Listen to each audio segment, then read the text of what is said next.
Hey guys, this is Anime Oji-san, and with the second season and a movie coming out next season, I thought I'd share my 2 cents on Spy Family. First of all, I'm a fan, and I thought the first core of Spy Family was pretty great. The art and animation were spot on, there was a good balance of action and humor. Anya was cute, but not overly cute and annoying like in a lot of other anime involving kids, and the story had a lot of potential. However, when the second core came out, there was a subtle drop in quality. It wasn't a problem of the art or animation, it was about the pacing. If you go back and rewatch that first season, the first half progresses like a good story should. The second half, not as much. So why did this happen? I don't think it's a problem with the director or the studios. The same director and studios worked on both cores. First, let's compare the progress of the manga with the anime. At the end of the anime season, Lloyd has finally had his first face-to-face with Desmond. This happens at the end of Volume 6 and concludes in the first chapter of Volume 7. So we can see that they basically only use 6 volumes for the anime. That's only 3 volumes per core. This is on the short side for anime adaptations. Typically, a manga getting an anime adaptation will use at least 4 volumes. But this is typical for an anime adaptation of 12 or 13 episodes, not the 2 cores of one season. The first season of Spy Family used only 3 volumes for every 12 episodes. This does not necessarily mean that things will be slow. It only means that there's less to work with, less to skip over or compress. With more material to work with, the studio has more freedom to expand the parts that lend to expansion and pare down the parts that drag on or are unimportant. With less material to work with, the more you'll have to expand on what you have, and when you have exhausted the existing material, you'll have to slow down the pacing by adding extra filler. It wasn't such an issue with the first core, and they actually did a great job with the filler.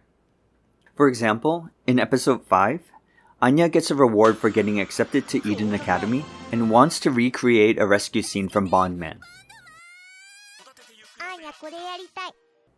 In the manga, the rescue only involves a fight with Yor and knocking out Frankie. The anime fleshes out the rescue scene, with Lloyd battling other agents throughout the castle, with Yor as the last boss and Frankie getting knocked out.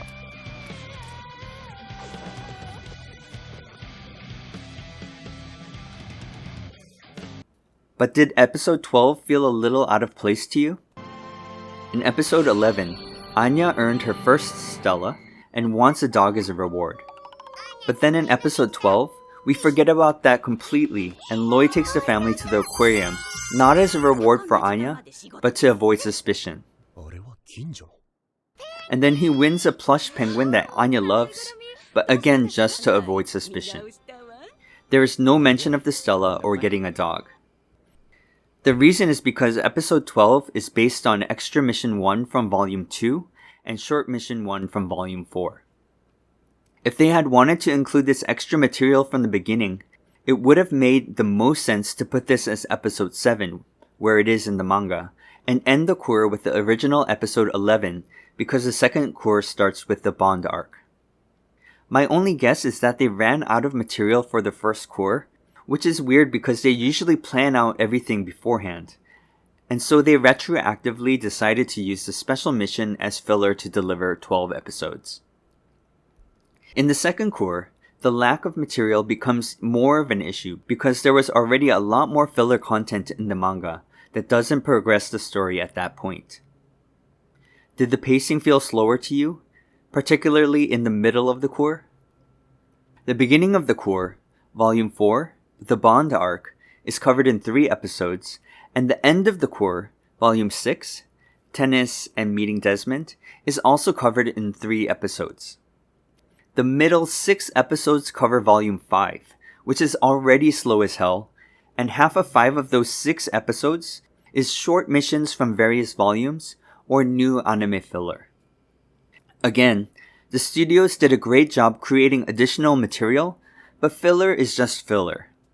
The story will not progress at all, and the pacing of the overarching story slows down. If the anime adaptation had been delayed for a year, they would have had the option of working with material for 10 volumes, and although it would have been difficult to decide where to find a middle point, I think the first season could have ended with the crew's adventure arc with a total of 26 episodes. So what does this mean for the fall? There's a second season and a movie coming out.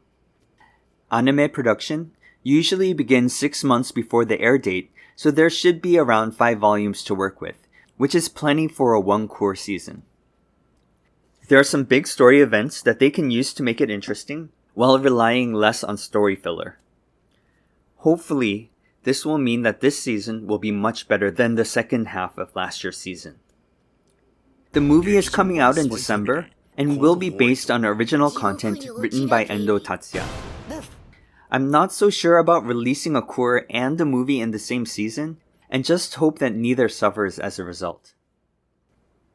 One thing that has been suffering is the manga, because Endo Tatsuya has been working on the movie and anime, with late releases lately and possibly the increased frequency of filler chapters that don't progress the story.